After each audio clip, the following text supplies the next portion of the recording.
So this is study number 3 of this Confronting Clobber Critics.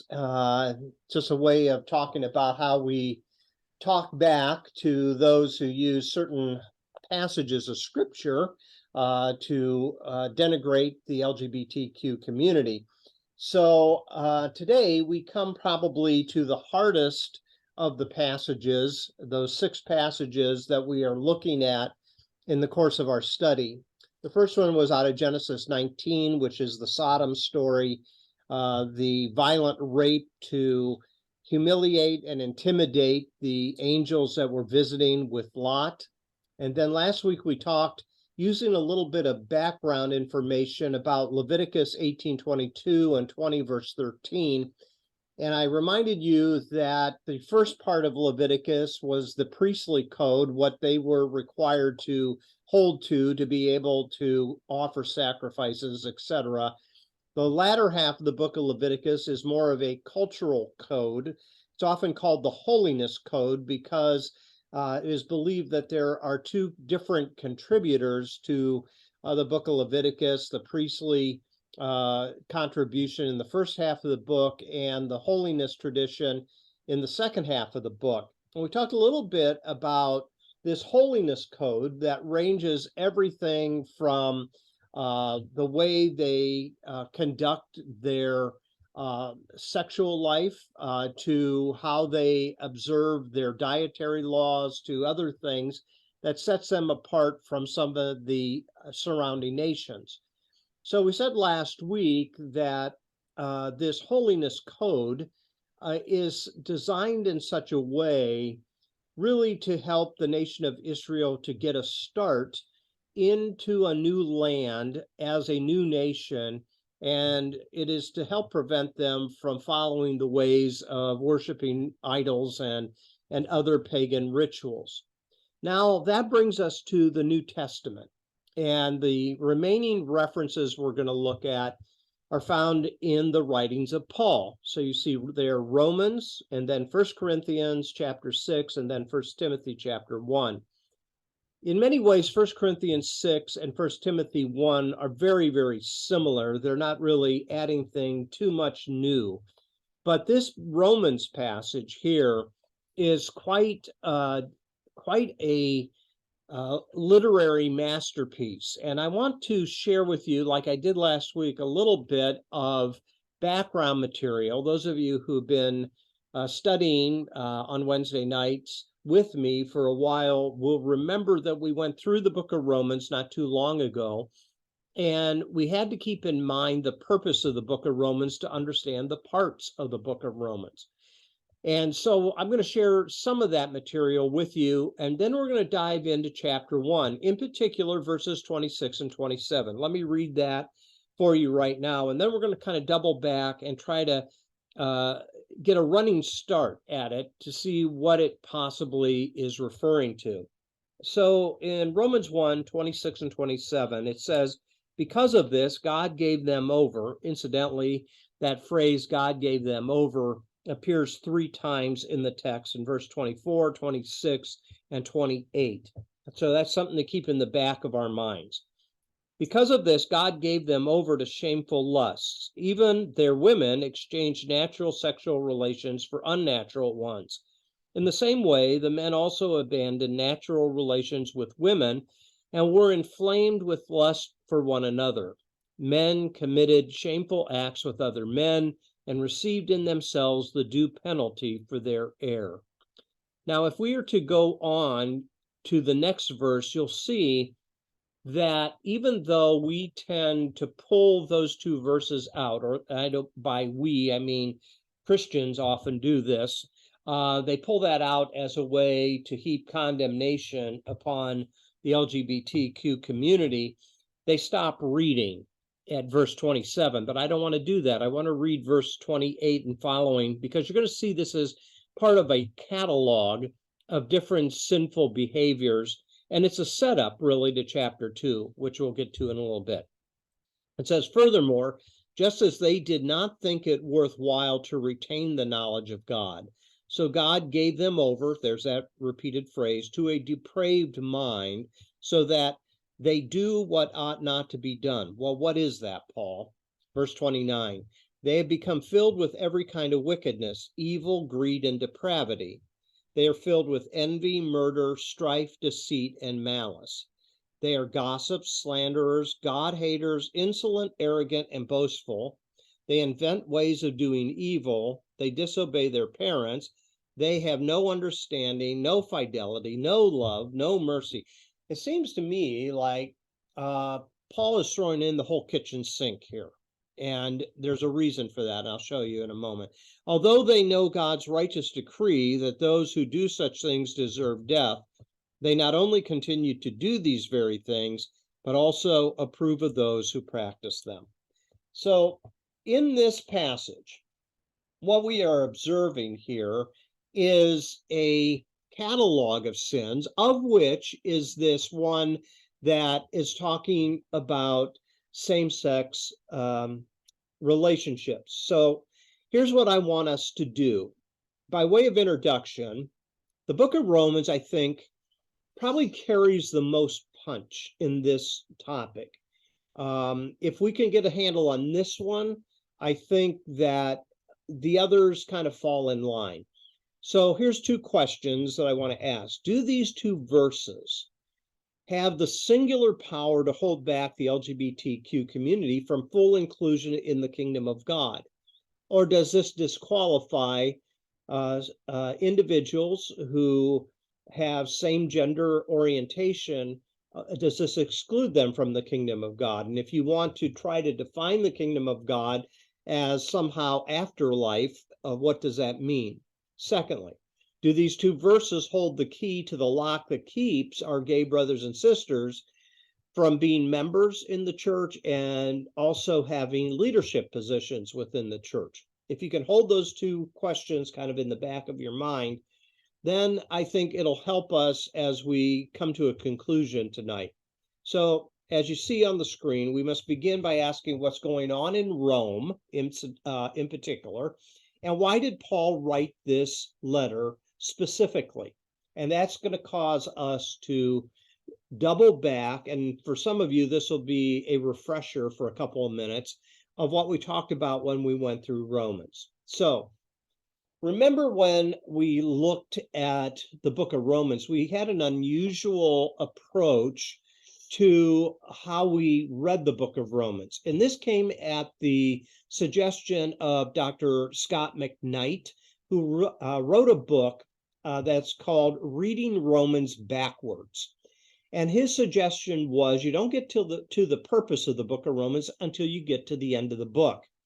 And he suggested that you start at the end of the book and work your way back to the beginning, and then all the pieces kind of fill in once you know what Paul is trying to do. Well, he says in his material that what's going on in Rome is very unique. So in AD 49, the Roman Emperor Claudius expelled the Jews from Rome for a period of time.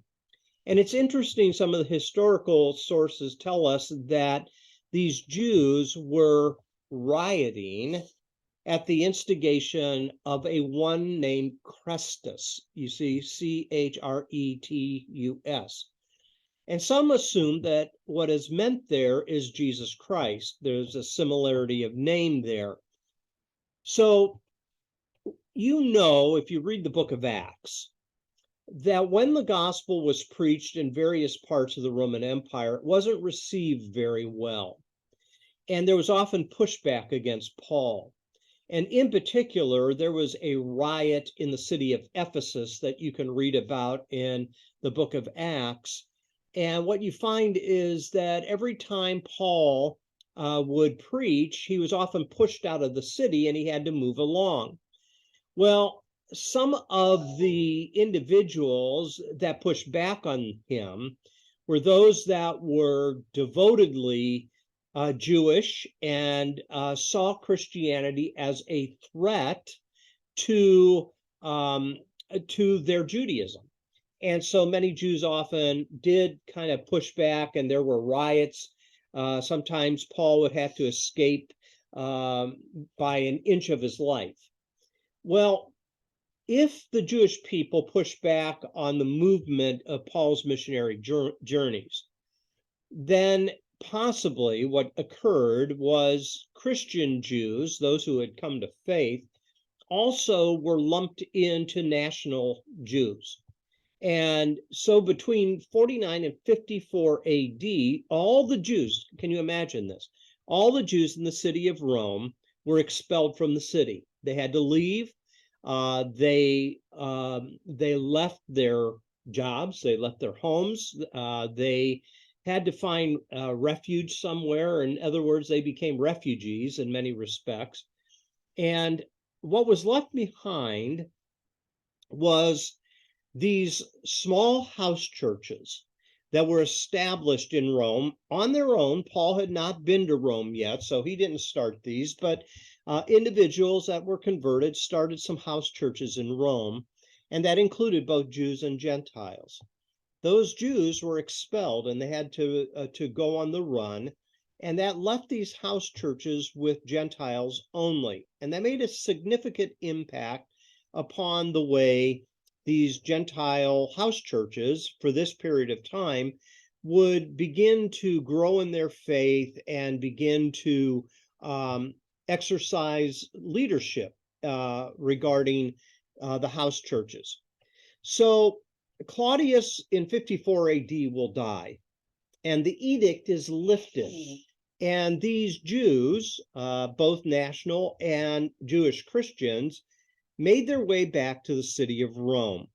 And when they made their way back to the city of Rome, all of a sudden, as they try to merge back into the house churches in Rome, they found that it changed. Over a course of 5 years, things change, as we all know, and the house churches became much more Gentile in orientation. And without these Jewish Christians there, obviously there were some conflicts that arose because the Jewish Christians were still trying to keep a lot of the law. And so one of the things that happened was a conflict between the Jews and the Gentiles in the house churches in Rome. So this is very important to keep in mind. One of the reasons that Paul is writing the book of Romans is to try to bring these two sides back together and somehow reconcile a divided church. So let me see if you have some questions or comments on this background, because it's going to play into how we read this passage in a moment. Any thoughts?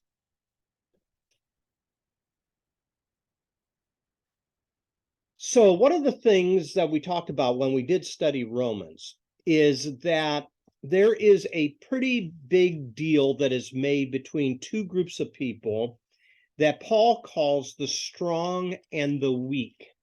And in chapter 14, keep your thumb in chapter 1 and go over to chapter 14 of Romans. You see here that one of the things that Paul is going to do is talk about these two groups of people. Beginning in verse 1, it says, except the one who is weak, whose faith is weak, without quarreling over disputable matters. One person's faith allows them to eat anything, but another whose faith is weak eats only vegetables. What he's referring to there is the Jewish people that are trying to keep the dietary laws, even though they are Christians. Verse 3, the one who eats everything must not treat with contempt. That's an important word you might want to highlight in your Bible. The one who does not. And the one who does not eat everything must not judge. There's another term you might want to circle. The one who does. For God has accepted them both. Who are you to judge someone else's servant? To their own master, servants stand or fall, and they will stand, for the Lord is able to make them stand. Now, this little paragraph here, he talks about strong and weak, and he divides it along ethnic lines. So the strong are the Gentiles because they have the liberty to eat meat that is offered to idols and things like that. The weak And this is not a moralistic judgment, it is a descriptive judgment. The weak are the Jewish people who are still trying to keep these Levitical laws, and they are offended that the Gentiles are not sensitive to that. And so the two words I told you to circle is contempt and judge. So they're both holding each other in contempt, and they're both judging each other. So what is happening here is these two groups of people are not getting along, and all of this animosity is built up, and Paul needs to somehow bring them together. So how is he going to do that? How is he going to bring reconciliation? And he's got a very personal reason why he wants to do that. If you just go over to chapter 15 now in Romans, go down to verse 23, here's why he's writing this letter. In particular, it is a pastoral letter. This is not a book written to establish a systematic theology, contrary to the love of theologians wanting to use Romans to categorize different theological topics. It's a pastoral letter. It's written for a specific church in a specific time.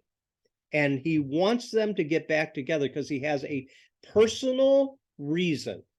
Verse 23, chapter 15.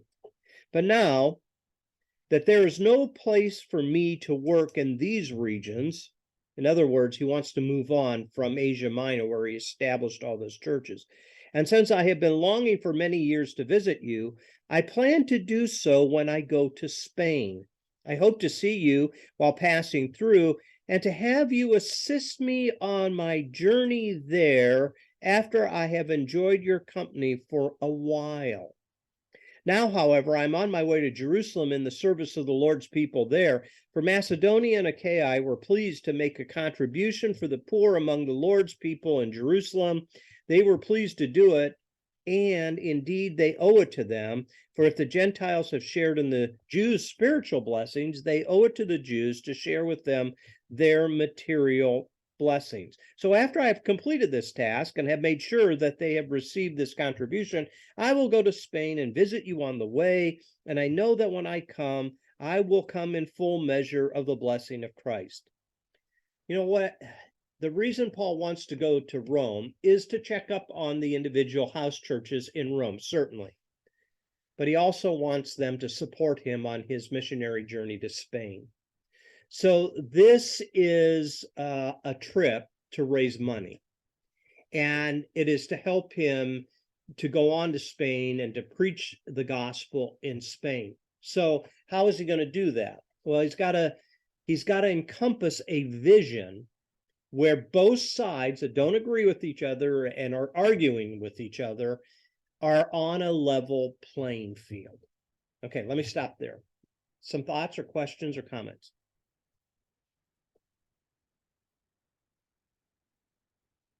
So here's what he wants to do. He wants to plant more churches. And as he does so, the second half of the book of Romans, chapters 12 through 16, is all about how they're to get along and how they're to remember that they all have spiritual gifts and things to contribute, and that they should welcome one another and they should stop judging one another. I guess it could be summarized in chapter 12, verse 14 and 15. He says, bless those who persecute you, bless and do not curse. Rejoice with those who rejoice and mourn with those who mourn. And here it comes, verse 16, live in harmony with one another. Do not be proud, but be willing to associate with people of low position, and do not be conceited. Very, very practical letter. The practical letter is don't judge, love each other, accept each other, welcome each other, and live in harmony. Okay, so that's the real purpose of the book of Romans. So why all of this theology in chapters 1 through 11? There's a very basic reason for it. If you're going to get each other to drop their conceit, drop their contempt, and drop their judging. You got to put everybody on the same level. Okay? One can't be considered higher than the other. So having said that, the content that you find in the book of Romans is not primarily abstract theology, even though that's the way we use the book of Romans so many times. We develop these systems like the Romans Road. We develop systematic theology. We do long diatribes on justification, propitiation, reconciliation, some big words that are found in the book of Romans, but that's not the primary reason why he is writing it. The primary reason why he is writing it is to bring this faith community back together. So you can see on the slide here, Paul was pushing and pulling, at times kicking, this fractured community toward reconciliation with repeated admonishments to not judge one another, but to live in harmony. So the content of the book of Romans is not really about getting you into heaven after you die. It's about the things that are necessary to bring two opposing sides together in Christian unity. And when we keep that in mind, the content makes a lot more sense. Now, having said that, what's happening now, let's go back to chapter 1, okay? Here's our verse for this week. What is happening in chapter 1 is a rhetorical device. Remember I said that Paul is throwing in the kitchen sink here to try to get every sin he can think of when he's writing this letter down on paper. It's a rhetorical device. Jews were great rhetorical debaters, and that's part of rabbinical tradition, of which Paul was a rabbi. And what we find is he takes all of this information so that he can set up the Jews by condemning the Gentiles in chapter 1.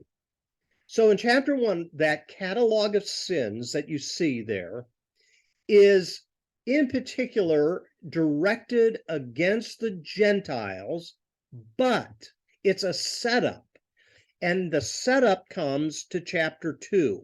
Let's take a look at chapter 2, verse 1. It says here, you therefore, and when you see the word therefore, you ask what it's there for.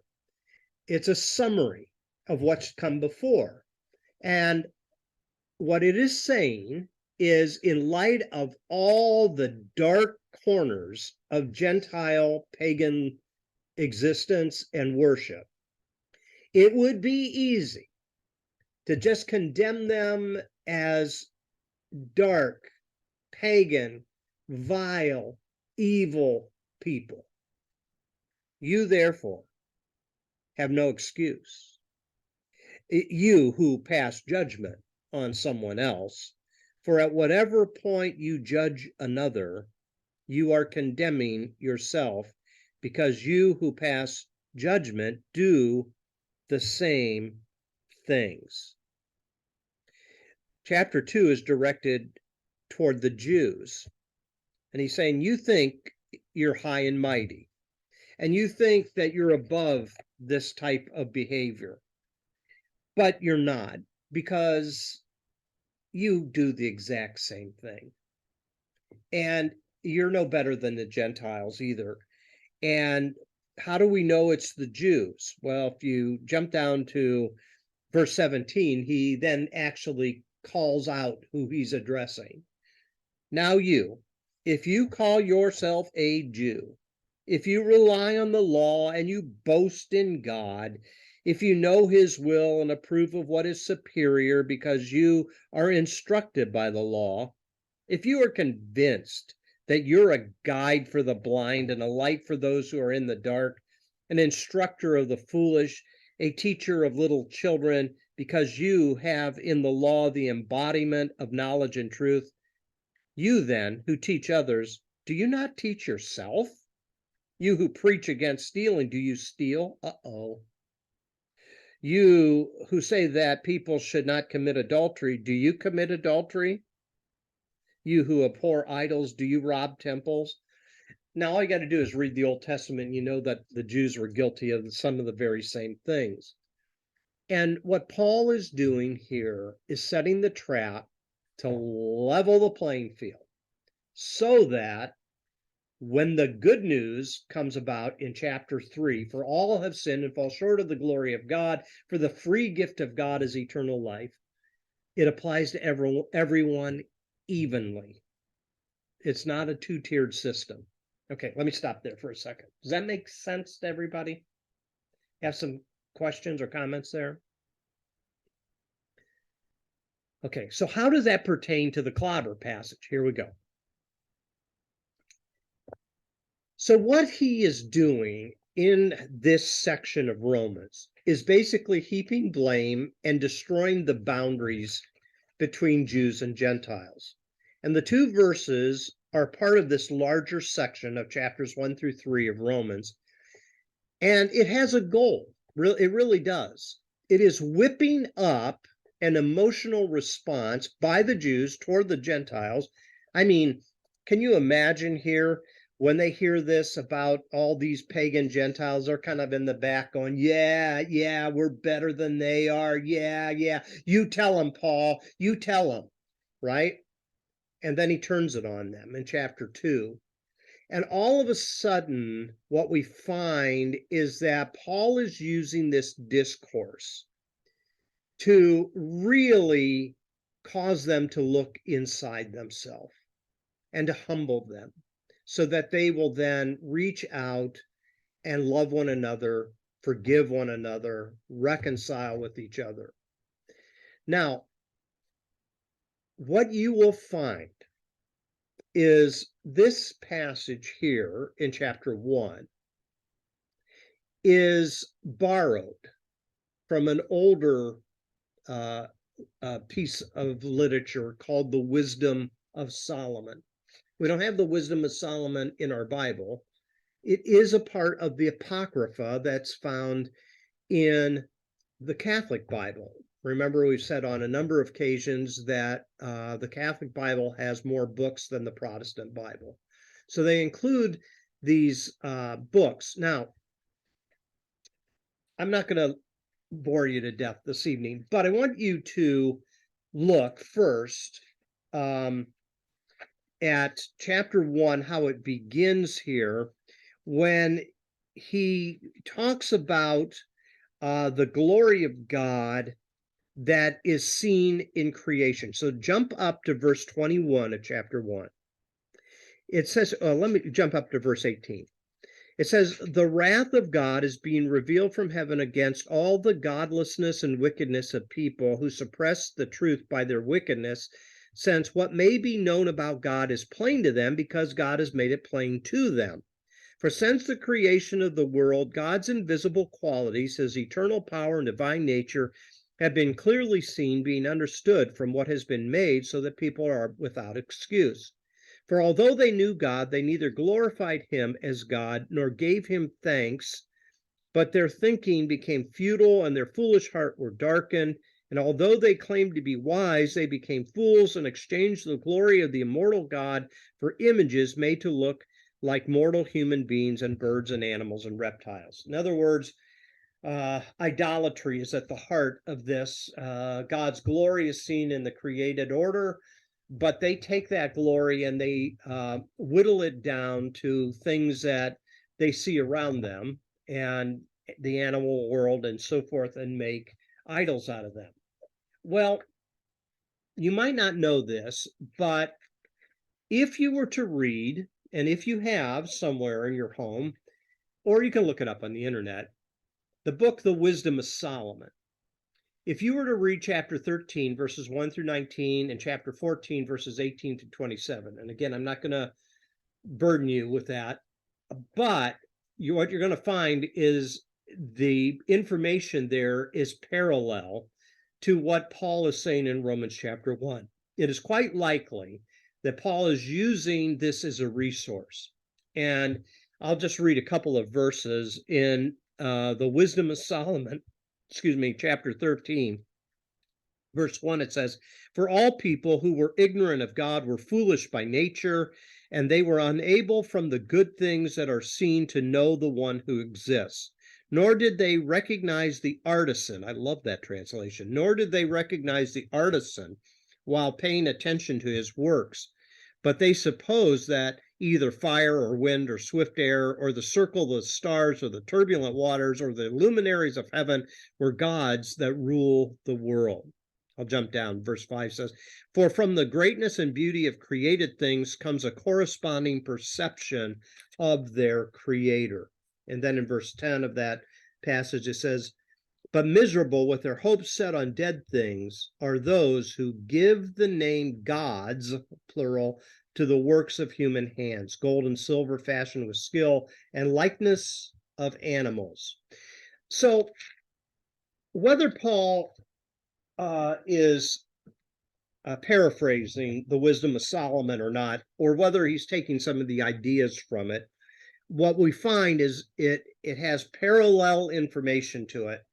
And with that in mind, he is using it as a way of setting up the Gentiles to then hit the Jews in the nose. So if we can keep that in mind, what we'll find when we come now to the two verses that are clobber verses, we all already need to know in the back of our mind that what he has already said is Gentiles failed to know God. They turned to idolatry. They engaged in immorality as a part of that idolatry, and they received their just punishment as a result of it. So if you can kind of hold that in your thinking, then now we approach these two verses and we understand the larger context.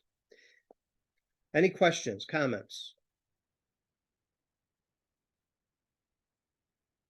Is it clear as mud, or can I say it a different way to clarify anything? A comment. It's kind of funny that you're taking the approach that you're taking, because when I watched the video from Justin Lee, he kind of took the approach of, like in verse 20, 22, 23, 21 through 24, he was talking about how, this is all, idolatry and people like forsaking God. And because of that, because it says in 24, therefore God gave them over to sinful desires. And he kind of took the approach that it's because of their idolatry, which is kind of similar to the passage in Leviticus, where it was, kind of like an idolatry. So that's kind of, it's funny that you're going this way, because I was expecting you to go the way that I don't know.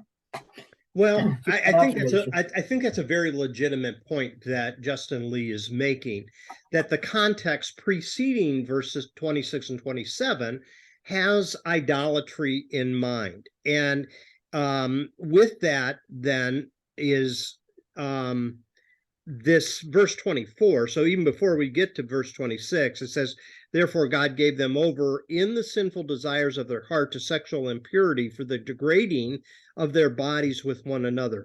That's an important thing to keep in mind as well.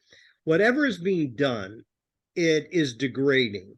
And he says they exchanged the truth about God for a lie. They worshiped and served created things. So we know he's talking about idolatry here, rather than the Creator, who is forever praised. Amen.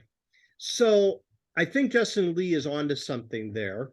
I think that Gentiles in general, before the gospel became a part of their experience, they just did what Romans did. And that is, they just worshiped false gods, because there was a whole pantheon of gods that the Romans worshiped.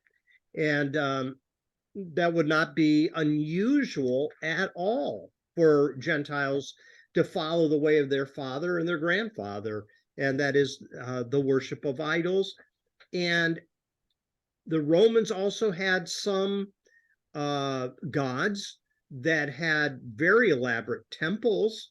And what we know from archaeology and other resources, many of those temples did have temple prostitution that was associated with it.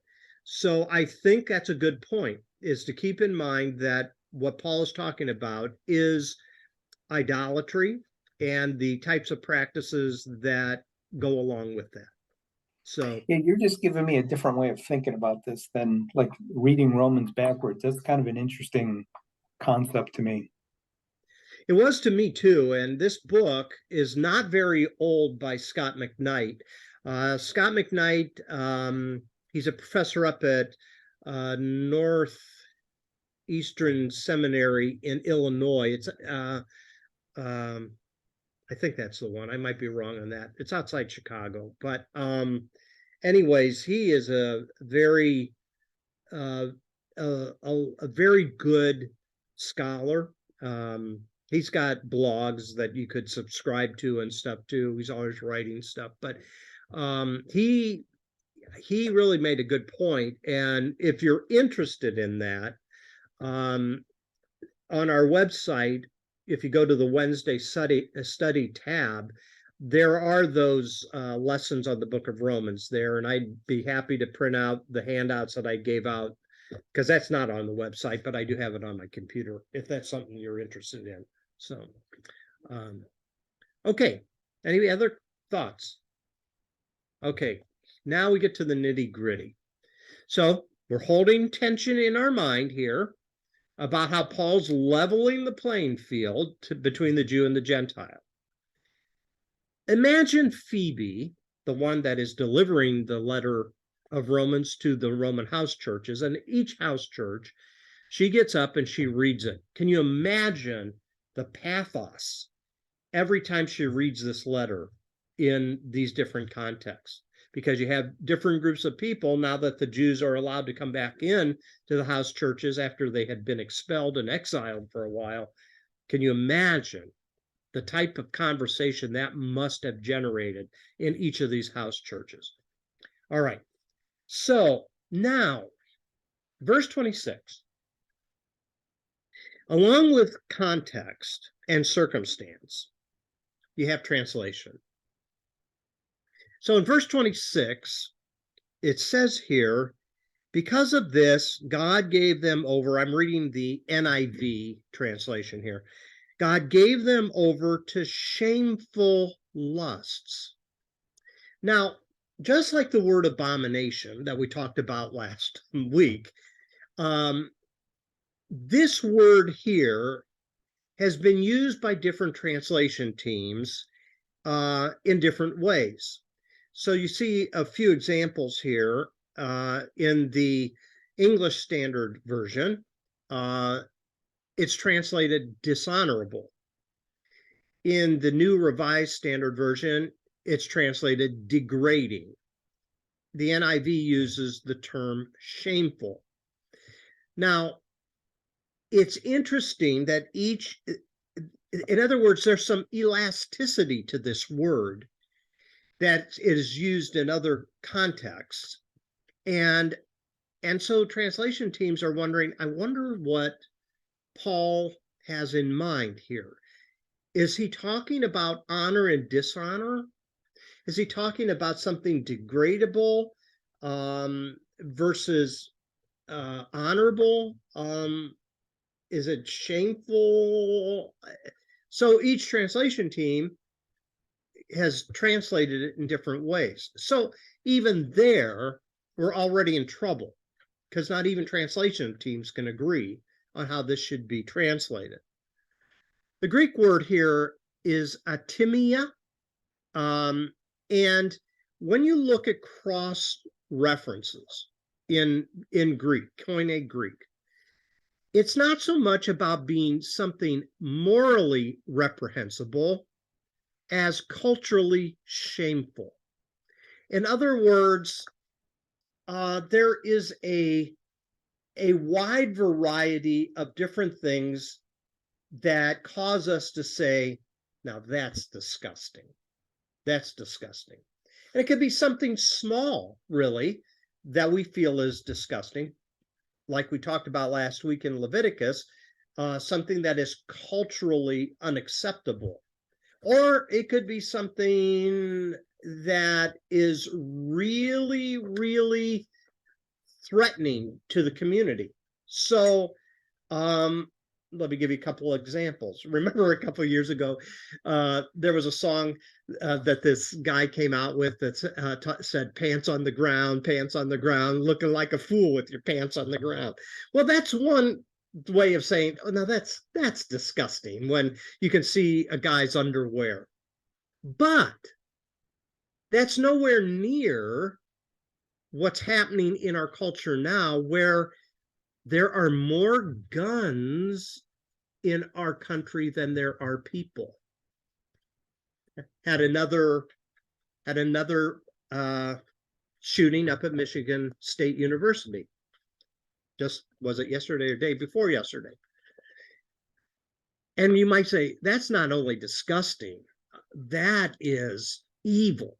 So there's a wide range within any cultural expression of something that's shameful.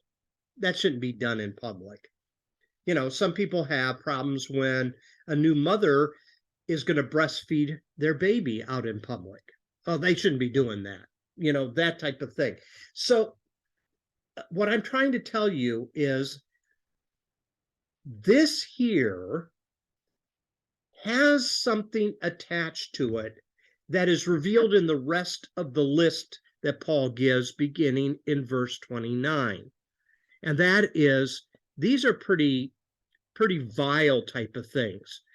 The wickedness, evil, greed, depravity, envy, murder, strife, deceit, and malice. That's not a kid with his pants too low, you know, so you can see his underwear. That's not a mother breastfeeding her baby out in public, even if that's not something you want to see. These are things that are threatening the health and safety of the community. And if Paul is lumping all of this together in such a way to say Gentiles are guilty of idolatry, and as a result of following, we become like the gods we worship. And if they follow these gods, there are certain natural consequences that come as a result of it. And that's what he lists in the following verses after verses 26 and 27. Now, this word atimia in Greek, though, in other places, it is used in a court of law, and it's not even something criminal, but seen as something worthless, something that should be disregarded. You know, the type of things you see on Judge Judy. Are you following what I'm saying? Those type of things that are brought against other people that when we watch it, we go, oh, for heaven's sakes. How is this even making a show? Good grief. So there's a wide range, is what I'm trying to say, of uses of this word. And probably because of the setup to chapter 2, it's seen as something that went against Jewish cultural customs. Keep chapters 14 and 15 in mind, the strong and the weak, the animosity that's already there, because one is eating meat sacrificed to idols, others feel that that is a shameful, dishonorable, degrading thing, whatever way you want to translate this word, if it was in that chapter. Okay, let me stop and see if you have some thoughts there. Okay, so what are these shameless acts? So now in verse 27, he says he's given them over to sinful desires. In verse 24, God gave them over to shameful lusts in verse 26. And then it says here, in the same way, the men also abandoned natural relationships with women and inflamed with lust for one another. What we find here is this idea of something that is indecent, something that shouldn't be done in public. Now, another Greek word is being used here that is describing the type of behavior that is found within these pagan temples. So I'll come back to this. Even their women exchanged natural sexual relations for unnatural one. But right now, they are seen here as committing shameful acts. There you see it in verse 27. This behavior that's indecent, shameful acts, is related to shameful lust. So here what we find is maybe what's going on here is this same-sex behavior is being done out in public as part of pagan temple idol worship. And as Tony just mentioned about Justin Lee's book, that goes back to the prior verses as well, where we find this worship of false gods. Now, these shameless acts mentioned here are seen as outside the boundaries of good and healthy sexual expressions. So, in other words, these are not actions of love. These, and he says so right here in verse 26, God gave them over to shameful lust. Now, when it says God gave them over, doesn't mean God abandoned them. What it means is God let them go their own way. So think of a rebellious teenager that constantly won't listen to their parents, and finally the parents say, okay, but I'm telling you, there are certain consequences that are coming. I've done all I can do, but you're just going to have to learn the hard way. You're going to have to go to the University of Black and Blue. I mean, you're just going to have to learn through the bumps that and things that you go through. And that's what I think God is saying here. You're going to have to learn the hard way. So he goes ahead and says, you go ahead, live out those type of things. You're going to see where it leads you. So here what we find is something that is indecent because it is being done in public and it pulls other people into it. Okay.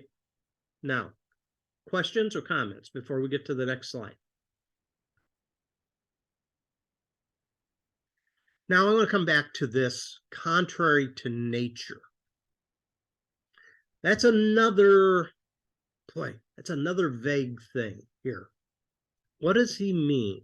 Well, because in verse 27, it says men who exchanged, who are rather abandoned natural relationships with women. We assume that in verse 26 that it's a relationship women with women in verse 26. However, got to remember this is a Jewish context. You have to remember this is the first century. The Greek word here is paraphusis, which means against nature. Now, what does Paul have in mind here? So the traditional interpretation assumes this to be lesbianism. A not natural, heterosexual relationships are natural. However, in the first century, it has a little bit different interpretation.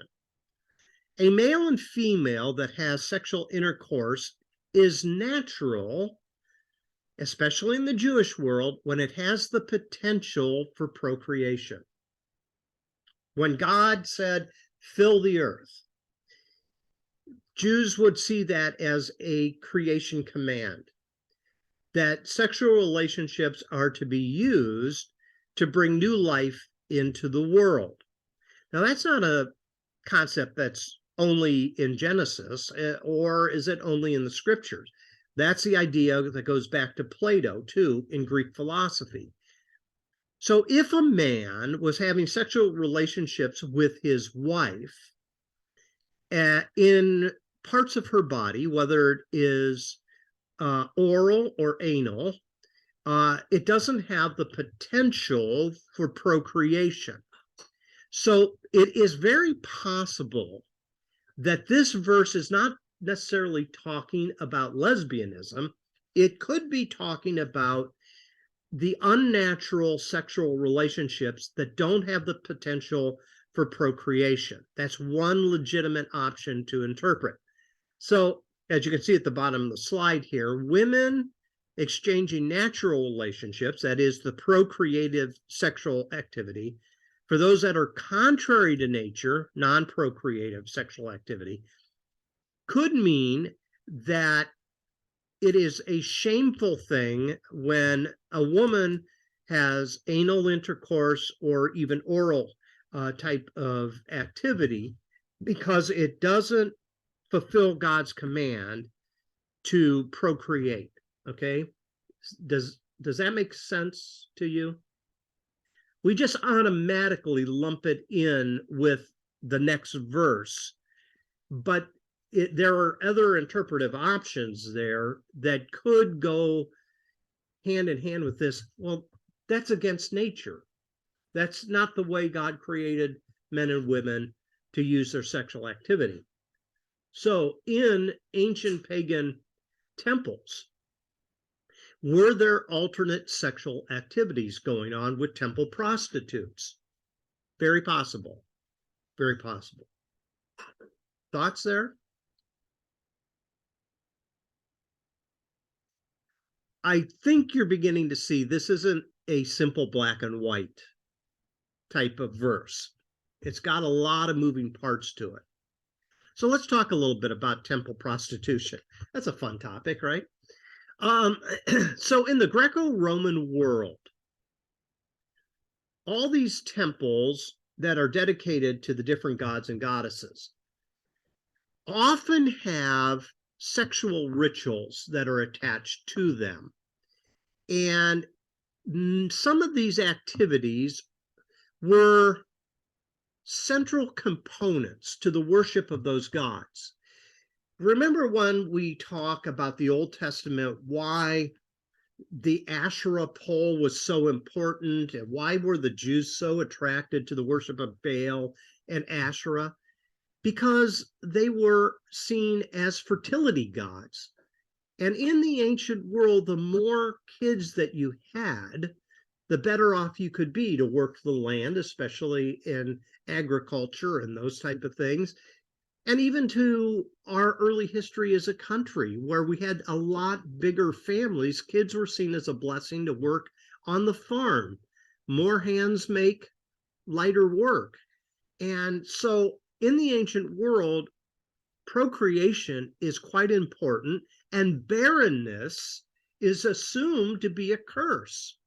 So when you come to these pagan temples, a lot of this sexual activity, it was believed, was to rouse the passion of the gods, thus producing rain that would produce crops that would allow the people to have food on their table.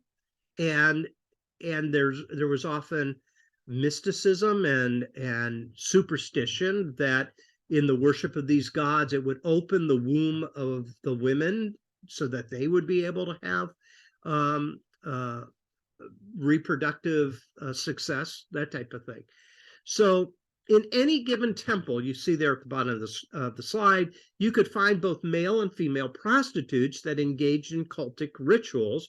Some of that involved orgies, but it was all related to idol worship because of the superstition that there wasn't one god, there was many gods, and you'd want to get the attention of the rain gods. You want to get the attention of the fertility gods, because it would produce the type of things that you need, children and crops. So that's why temple prostitution is such a big deal.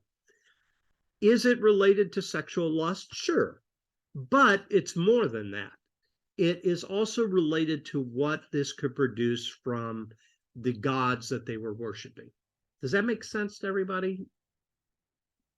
Does that help? So that might be what's going on here a little bit too, in light of the context of false worship. Okay. Now, there's a cultural thing too. And this is related back to what happened in Sodom. Roman citizens were allowed to have sexual slaves. And many of those relationships were exploitative. They were relationships with non-Roman citizens. Many of them were slaves or gladiators or refugees, different people like that. And what's interesting in the Roman culture was Roman men were free to enjoy sex with other males without a perceived loss of masculinity or social status, as long as they took the dominant or penetrative role in the relationship, as long as they were continued to be seen as superior. Now, I want to read just a footnote here that is from the first century study Bible. The notes in this study Bible were put together by Kent Dobson. And he says here, another possible reading is that Paul was addressing pedestry, a fairly common practice of older Roman or Greek men having intimate or erotic relationship with younger boys. However, Paul is clearly speaking about unnatural sex relationships among males and females, and therefore seems to be speaking more generally about any type of same-sex practice. Well, that's his perspective, but he recognizes that there was a cultural thing that was going on. Well, how do we know this was happening? So the book of Romans is written about 57 to 60 AD. In AD 79, there was the eruption of Mount Vesuvius. And as it buried the community, archaeologists have been uncovering a lot of what was buried under that volcanic eruption. And what they found was a lot of erotic art. They found a wide variety of different things that suggested communal baths and brothels were a common experience in the Roman world. So they found things like this. These type of paintings and things that were on walls that depicted same-sex activity that was a part of the culture. Some of it was pedestry, some of it was temple worship, that type of thing. But you can see even in these mosaics here that it's very apparent that these are sexual activities that are being portrayed. So this is ancient graphics that was used in many of the venues that you find in the Roman world. So the eruption of Mount Vesuvius kind of froze this in time and allowed archaeologists to be able to find it. So what these archaeological sites are doing is helping us to kind of see what the culture was like just a couple decades after when Paul wrote this letter. And that might come into play here as well. Thoughts? Any thoughts on this? All right. So here's my summary, okay? Homosexuality in ancient Rome has a big difference because of all these moving parts than the idea of same-sex relationships here in the West. We're not worshiping gods. We're not trying to get gods to respond by our erotic activity and that type of thing. So that's something that's important to keep in mind. Secondly, Romans believed that uninhibited sexual exploration, whether you were married or not, was a good thing. So sexual relations for males in particular, because this is a patriarchal society, can occur on two levels: at home with one's wife, and the primary objective of that relationship with the wife was what? procreation, to produce kids. On the other hand, there was the other activity that was done in the public realm that was done for pleasure. And that's making sense of this idea of sinful desires and shameful lusts, that this activity outside the home was something that was done for pure pleasure, where within the home, one's wife was the vehicle to produce children. So here's my take on this. At the center of sexual relationships among the Roman and Greeks was dominance. And this idea of being superior and using that sexual relationship for pleasure alone, to the humiliation of those that they used as their toys, would lower the status of that person while it elevated the status of another. That has not really gone away. Think about the whole Jeffrey Epstein saga.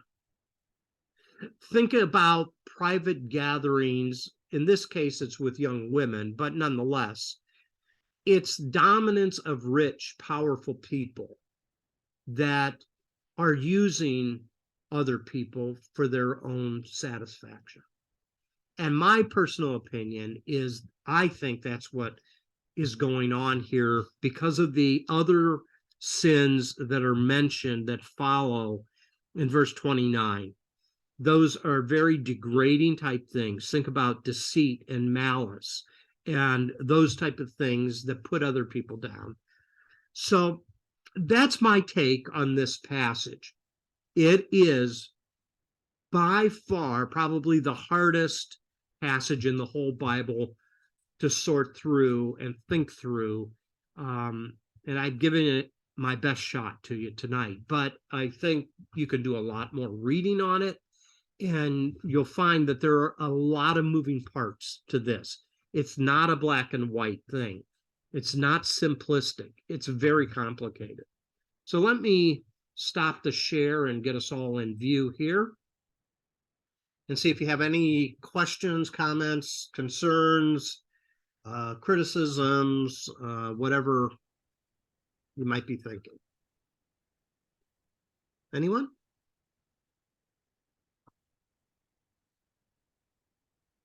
So just keep in mind that this is one verse of 6 verses in the entire Bible. And when we talk about two people of the same gender that love each other, that serve each other, who are committed to each other, we're not talking about the same world as the Old and the New Testament. It's a very different environment. And no matter where you land on this topic, so if somebody's watching this on YouTube later, even if you land differently than what I'm saying tonight, that's okay. But please be aware that this is complicated. It's very complicated, and it's not a simplistic thing. When I hear people say God made Adam and Eve and not Adam and Steve, I just want to throw up. Okay? That is kindergarten. Stop. You just have to stop, and you have to come to grips with material and wrestle with it.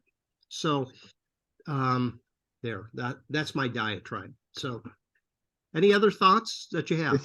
It's the same way when they say that, recite the verse, man should not lay with another man as with a woman. That always pops up. Yeah, that's right. That's right. Well, in 2 weeks, remember, next week we're not going to have an online study, but in 2 weeks we'll come to the next verse, which is in 1 Corinthians. And what you might want to do prior to that is do a little historical study and look online and see when the term homosexual is starting to be used within our country and our culture. Keep in mind a date, 1947. Okay, and we'll tease that out a little bit, because this too will play into the 1 Corinthians 6 passage, where the term begins to make its way into the Bible, but it wasn't there until 1947. So we'll come to that in 2 weeks. Any final thoughts? You are troopers. You are real troopers. You really are. It's not easy stuff, but think of how much better off you are that you wrestled with it. And just know we love you, each and every one of you. And we love our LGBTQ brothers and sisters. All right. If nothing else, I'll call it a night, okay? Okay. All Good right. night. Hey, good Have a night. good night. We'll see you Sunday. Take care.